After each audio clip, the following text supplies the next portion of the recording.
প্রজন্ম চত্বর। তো আমার সঙ্গে এখন তিনি আছেন, উনি ফরিদউদ্দিন মাসুদ, কিশোরগঞ্জের শোলাকিয়া মসজিদে, শোলাকিয়ার যে বড় জামাত হয় ঈদের জামাত, সেই জামাত ইমামতি করেন। উনি একটু আগে এসে এখানে সংহতি প্রকাশ করেছেন, আমরা তার সঙ্গে কথা বলবো। আমি আমি আমি ফরিদউদ্দিন মাসুদ, শোলাকিয়া ঈদগাহ ময়দানের ইমাম, সর্বশ্রেষ্ঠ ঈদগাহ।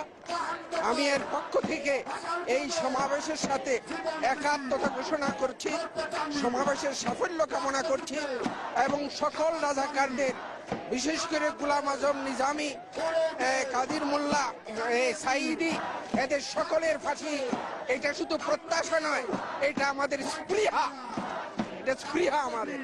কারণ এরা শুধু মানবতার বিরুদ্ধে অপরাধ করে নাই, এরা ইসলামের বিকৃতি সাধন করে ইসলামের বিরুদ্ধে অপরাধ করেছে। সুতরাং এদের ফাঁসি ছাড়া দ্বিতীয় কোনো দাবি আর হইতে পারে না, দ্বিতীয় কোনো শাস্তি হইতে পারে না। সুতরাং হ্যাঁ।